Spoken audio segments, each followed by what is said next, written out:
Presenting Orson Welles as the Third Man.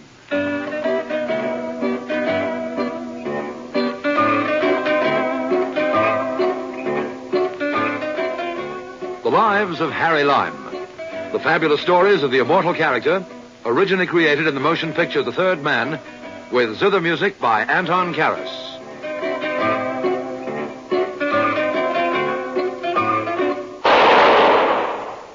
That was the shot that killed Harry Lime. He died in a sewer beneath Vienna. As those of you know who saw the movie The Third Man. Yes, that was the end of Harry Lime. But it was not the beginning. No. He had many lives. And I can tell you about all of them. How? Because my name is Harry Lime.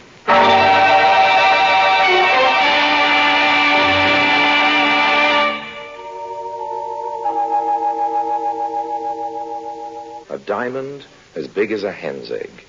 Change that to a duck's egg. And I held it right here in my hand. Not that I had any idea of keeping it, you understand. I was merely recovering it to return it to its rightful owner. Do I hear hollow laughter? All right. You don't have to take my word for it. Ask Scotland Yard. Get them to show you the files. What do you think I am? A crook?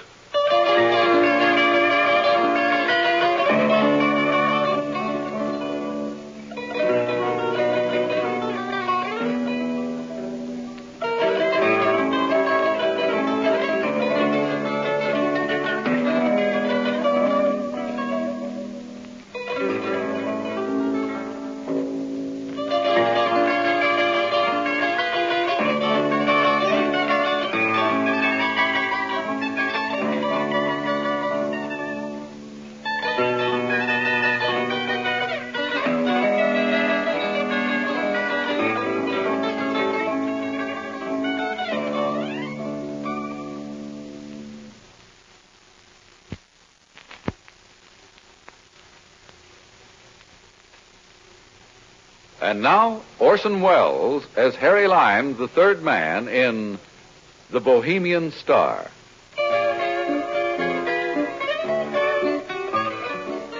London, 1938. One of those quaint old English pubs, you know, with cubicles around the walls. Seated together, a boy and a girl. Not hard to look at either, the girl. Peaches and cream, that wonderful English type. In the next cubicle, a handsome, distinguished-looking American, Harry Lime. Me. Not eavesdropping, of course, just interested. In a casual sort of way. You mean to say you have to work? Yes. But you promised to take me to the picture. I'm sorry, dear. I didn't know this was going to turn up. Look, Terry, if it's just that you're broke as usual and can't afford a cinema, let's walk in Hyde Park or feed the pigeons in Trafalgar Square or something. There's no need to spoil our evening altogether. No, it's not that, Pat. Honestly, I have got a job. The news editor wished it on me just as I was leaving. What do you have to do? It's an interview. Some South American Johnny called Senor Alvarez. I've got an appointment with him at the Hotel Splendid at 8:30. What is it you have to see him about? Well, ever heard of Bocanovia? One of those little Balkan states. That's right. Well, 3 years ago, there was a revolution, and the monarchy was deposed, and what's ironically known as a People's Republic took its place. On the last plane out, some of the royal family escaped to London with the crown jewels, and they've been here in the safe deposit ever since. What, the royal family? Oh, fathead, no, the jewels. Incidentally, the pièce de résistance, as they say, is the Bohemian Star. Oh, I thought that was an opera. Look, the Bohemian Star is the centerpiece of the scepter. A huge single diamond, almost as big as the Cullinan. Makes my engagement ring look a bit silly, doesn't it? I always had a suspicion you were getting me on the cheap. Well, I like cheap. Why, that cost me a week's salary at Hatton Garden. Well, you better demand an increase at once, darling. Anyway, what does Senor What's-His-Name fit into all this? Senor Alvarez is a leading jeweler of Buenos Aires. It seems the National Museum of the Argentine wants a replica of the Bocanovian crown jewels for an exhibition of some sort. So the Senor's been sent to take photographs, sketches, you know, measurements and so on. When he gets home, he'll reproduce the whole collection in paste. Well, it sounds awfully dull to me. And for that, I have to miss Don Amici. Well, who cares about him? I have to miss Betty Grable. There's no justice in the world. Can't you get out of it somehow? No, I'm sorry, darling. Not a chance.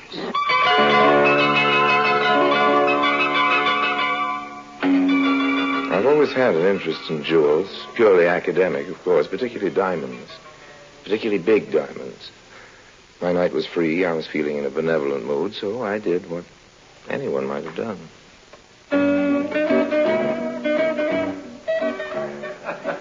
Hey, excuse me. I hope you'll forgive my rudeness, but I couldn't help overhearing your conversation. I thought maybe I could help you out if you'd let me. Oh? Perhaps I'd better introduce myself first. My name's Paul Atkinson.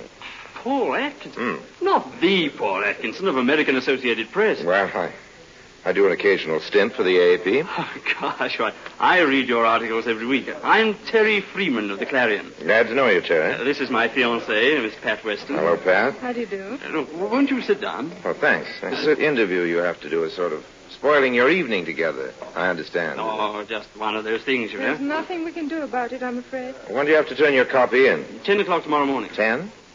I'll do better than that. I'll deliver it personally to you at 9 on the dot. Guaranteed. Oh, I don't follow. Well, you two kids go off to your movie. I'll interview this guy, Alvarez, and write your story for you. Yes, but... Why should you do a thing like that? Well, why not? I haven't any girlfriends to take out. It's a pretty poor newspaper man who won't help a colleague when the chance turns up. No, it's kind of you, but I couldn't dream of imposing on you like that, Mr. Atkinson. Well, for the record, my friends call me Paul. Oh. I assure you it's no imposition. Of course, if you're scared, I won't turn in a story up to standard. Oh, gosh, look, it's not that. Why, you couldn't write a bad story if you tried, but look, what would my editor say if he found out? I was going to tell him, you, or me, or Pat here. Of course, there's another way out. Oh, what's that? You go off to your interview, and I'll take Pat to the movies. Thanks. I wouldn't trust even a newspaper man as far as that. Okay, then. The Splendide, then. 8:30? Yes? Look, all the forget same, it, Terry, old man. I'm not doing you a good turn. You're doing one for me.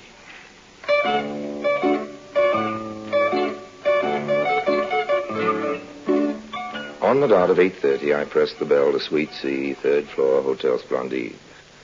I hadn't figured out any plan of campaign, you understand. This was just a sort of preliminary survey. Smooth South American type introduced himself as Alvarez and invited me in. We drank each other's health, and then we settled down to business. I am not very accustomed to be interviewed, Senor Freeman. What is the procedure? Oh, it's easy. I ask the questions, and you answer them. I will do my best. Well, now, your job is to work out the precise measurements, as I understand it, of the jewels and their settings, so you can make exact replicas for the museum. Is that right? Partly.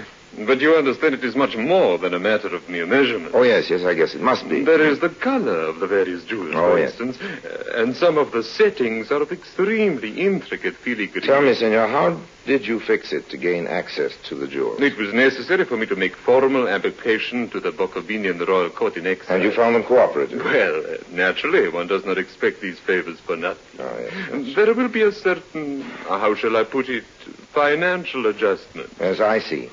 Well, how long do you figure the job will take you? I hope to complete it in a month. How long have you been on it now? Just a week. What's the routine? The routine?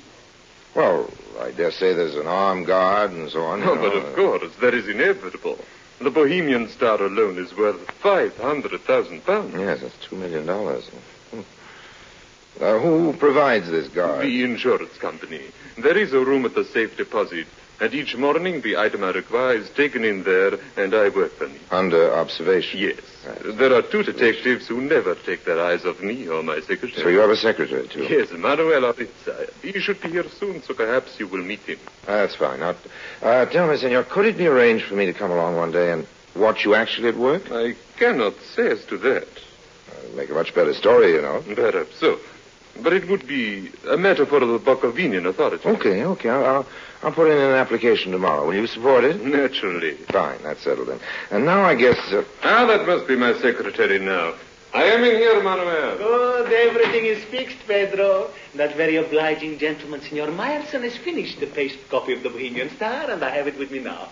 Regard it, my friend. Is it not perfect? Manuel. Tomorrow, when the right moment comes, I will distract the attention of the detectives, and you will remove the real jewel and slip this one in its place. Manuel, we have company. You fool, to talk like that. But I would like to know, who is this man? One of Meyerson's? This is a gentleman named Freeman, a reporter from the Evening Clarion. A reporter? Well, thanks very much for the interview, senor. Now, if you don't mind, What I think is your hurry? Well, I have to go on back to the office. You can wait a little while. Let me pour you a drink. Oh, no, thanks very much, Roman. I think Sorry, I can't stay. I think you'd better, senor. This gun is loaded. Well, oh. What's the big idea? You do not think we could let you go after what you've heard, eh? Well, now, wait a minute. I'm not the sort of guy who goes around shooting off his mouth. I can keep quiet. It is my intention to see you do keep quiet. Oh, it is? There are ways. Or how? Such as we could kill you. Yes. I suppose you could, but you won't. What makes you so sure? Well, these walls aren't very soundproof. The shot would be heard. I have a knife. Okay, you could kill me with your little knife. Then what? How do you mean? Having an odd body lying about the place, that proved to be a little embarrassing, don't you think? You'd never conceal one in here. You couldn't risk getting it out without being caught. There would be certain difficulties, I admit. So it looks as though you'll have to trust me after all. Mm-hmm. Doesn't it? Good night, gentlemen. One moment, senor. There are other ways. Oh? What, for instance? Well, this. What? Oh! Manuel, I have told you before, I detest violence. That should keep him quiet for a little while. You know, I've been thinking, why should a reporter on an English newspaper be an American? I dare say it does happen. Yes, perhaps so, but you must admit it is unusual. What are you looking for in his pockets? Papers. A letter. There, what did I tell you? It is addressed to Harry Lime. Harry Lime? But you know the But name? of course. So does every police department in the world. You mean? I mean that compared with him, we are amateurs. So that's it, We must do something, Manuel. I know. I will drive the car to the back entrance, and we will take him down the back stairs. Like he is now? Well, why not? We will be seen. We will say he's drunk. Then we'll drive him into the country and dispose of him. As he himself would say, take him for a ride. Don't be foolish.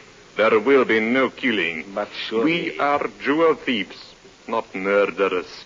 A man like Lime would have powerful friends who would stop at nothing to get even with us. Besides, this is England. What is that to do with it? There is an institution here known as Scotland Yard. Extremely efficient, I'd understand. I have no wish to die with a rope around my neck, even if you have. Very well. You make a better suggestion. All right. We steal the Bohemian Star tomorrow, right? Right. Tomorrow evening we catch a plane, and next morning we are in New York, where we have many good friends who will look after us, right? Right. And then it is quite simple. All we have to do is to keep our friends here quiet for a day and a half. And after that, it will not matter how much he talks. Yes, and how are we going to do that? That is up to Senor Meyerson.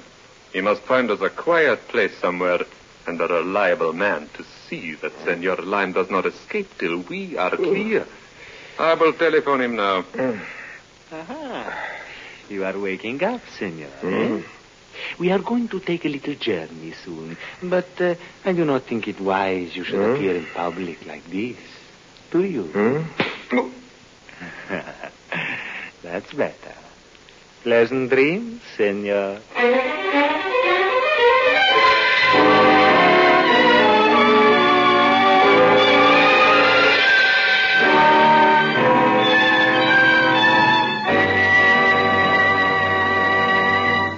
Orson Welles returns in just a moment as the third man. Now, Orson Welles as the third man continues with The Bohemian Star. It was early morning when I finally came to. My jaw ached where Maurice had clipped me, and I had the great granddaddy of a hangover. Ooh. I lay still for a while, and then took a sort of tentative look around. The room I was in was small, had a sort of shut-in feeling. Then I saw something else.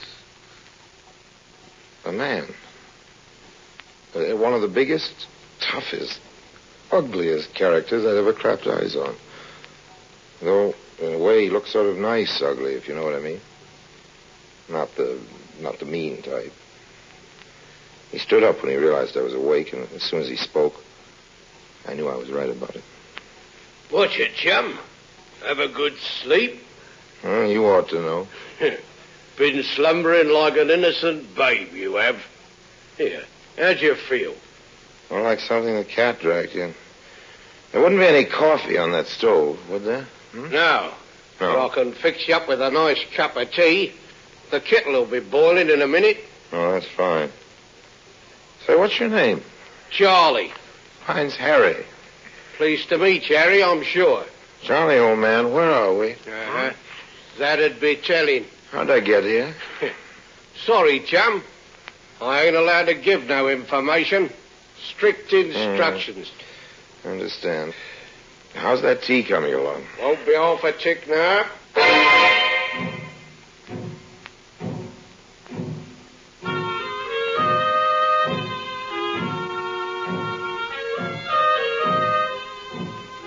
I slept again afterwards. It's going on for midday when I woke. Charlie had some food ready. After we'd eaten, he suggested a game of cribbage to pass the time. I disapprove of gambling, except maybe poker for real stakes with a few aces up my sleeve. But my only hope was to cultivate Charlie. Thank goodness he was no hothouse flower, so we settled down to play. After about an hour, I judged the time for action was right. 15-2, 15-4, a pair 6, and one for his knob 7. Puts me out. That's a sprat you owe me. A sprat? Yeah, a tanner. 6pence. Oh, well, here you are. So, your deal. Oh, sure. Look what I've done. Spilled them all over the floor. That's all right, chum. I'll pick 'em up. Thank you, Charlie. Oh! Thank you. One more for luck. Sorry, Charlie, old man. You're a nice guy.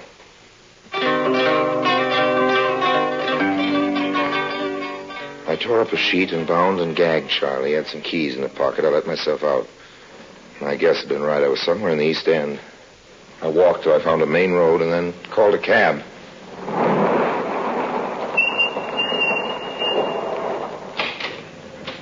Where to, Governor? Hotel Splendide, and I'll double your fare if you get me there in 15 minutes. Right. Hang on.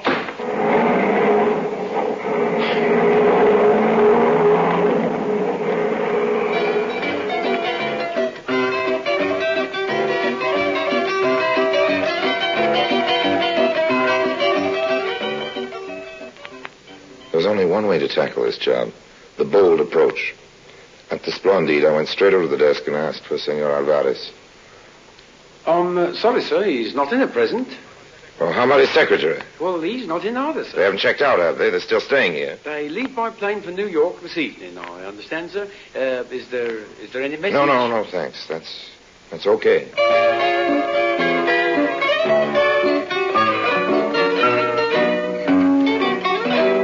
So they hadn't made the snatch yet. I had no idea where the safe deposit was, so all I could do was wait. Found a spot where I could keep out of sight and watch the elevators at the same time. An hour passed. An hour and a half. And then, there they were. As their elevators started to rise, I took the stairs 3 at a time. I reached the 3rd floor just as the door of their suite was closing behind them. I wanted that Bohemian star. Nothing greedy, you understand, but now or never. Gun in hand, I pressed the bell. You? Good afternoon, gentlemen. I wouldn't reach for a gun if I were you, nor you, Oritza. Unless you've a wish to commit suicide, just keep your hands up. Well up. That's much more sensible. How did you get here? I got here by cab, if it's of any particular But, senor, interest. Oh, Charlie. Don't worry about him. He'll get over it. Come on, let's go into the sitting room and have a nice, cozy talk. After you, senor. And you. It's more like it. All right, chums. The Rock. The Rock? The Diamond, the Bohemian Star. But you're mistaken, senor. Oh. We have not got it, have we, Manuel? Oh, no, there must be some misunderstanding. The only misunderstanding there's been so far was in you fellows mistaking me for a sucker. Step over here towards me, Oritza. What, me, senor? Come on, do as you're told. Now turn your back. Keep those hands well up. Nice, efficient little piece of ironmongery you've got. I'll have that, if you don't mind. Look, but no diamond. Okay, you're next, Alvarez. But I assure you, Turn senor, around. I give you my word of honor. And what's this? Your word of honor? Quite a hunk of stone, isn't it? You won't mind if I take charge of this, I'm sure. Senor, let us talk. What more is there to say? We made a mistake, Manuel and I. We admit it. Considering I have the stone in this gun, that seems rather obvious, don't you think? What I mean is that we made a mistake when we met last night, not inviting you to join us in this enterprise. Oh, what gives you the idea that I might have joined you in this? Harry Lime, are you not? Correct me if I'm wrong, but surely our object in this case has been the same, to obtain the Bohemian star. Our object, maybe, but not our purpose. You speak in riddles, senor. Oh, no, not at all, old man. You stole this jewel for your own enrichment. I've taken it from you now to return it to its rightful owner. Its rightful owner? You will pardon us if we smile, senor. You don't believe me? Okay, sit down, gentlemen. I have a little telephoning to do. Hello? Operator, get me Whitehall, 1212. That is Scotland Yard. Sure, it's you do not Scotland mean that you are Yard. going to telephone. Senor, put down that telephone before it is too late, eh? Let us make a bar. Hello? Is that Scotland Yard? It's all right, Mr. Lime. You needn't bother with that call. Now, what's the idea? Who are you guys? I'm Detective Inspector Marsh, and this is my assistant, Sergeant Andrews. Well, not so fast. How do I know you two are on the level? Oh, here's my warrant card. Glad to know you, Inspector. Well, this all seems in order. Sorry I sounded suspicious, but, you might have been a couple of crooks, too. Of course, the point hadn't occurred to me. This is an outrage. You have made a great mistake, senor. Well, we'll thrash that out at the yard later. Take him away, Sergeant. Yes, sir. Come on, you two. Well, I'm certainly glad you turned up when you did. I can't figure out is how you got in so quietly. My ears don't miss much, and I'll swear I never heard that front door open. Well, of course you didn't. We've been here all the time. Here, in this actual room? Yes, behind those curtains. Well, I'll be darned. And what's more, we've a friend of yours. You can come out now, Mr. Freeman. Hello there. Why, Terry, I don't get all this. Oh, it's all quite simply explained. When you didn't turn up this morning, I got a bit worried, so I phoned AAP, and they told me Paul Atkinson was in Malaya. Then I went round to the yard and gave the whole story to Inspector Marsh here. And you figure there must be some dirty work, huh, Inspector? Well, it did seem that something odd was going on. And doubly odd when I rang the Argentine embassy, and they denied all knowledge of Alvarez and Noritza. So the management let us in here while they were away. We were just about to announce ourselves and find out what was what when the doorbell rang and you came in. So you figured you'd wait a while and see what happened, is that it? Exactly. I say. What is it? Just as well I'm not a crook, isn't it? I mean, if I tried to get away with the Bohemian star instead of phoning the yard, I'd have found myself in a lovely jam, wouldn't I? Yes, well, I shan't pretend we didn't suspect you for a while, Mr. Lime.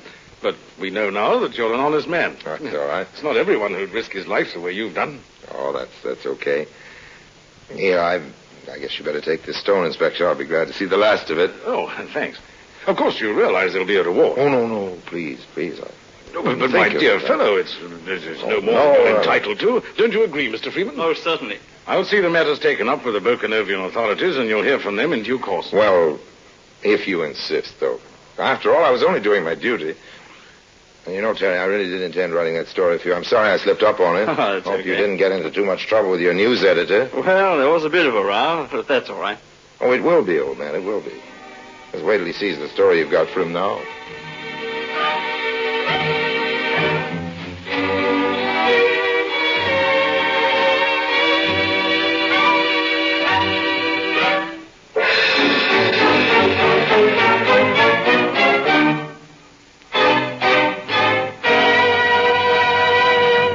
Harry Lime returns in just a moment. And now, Harry Lime.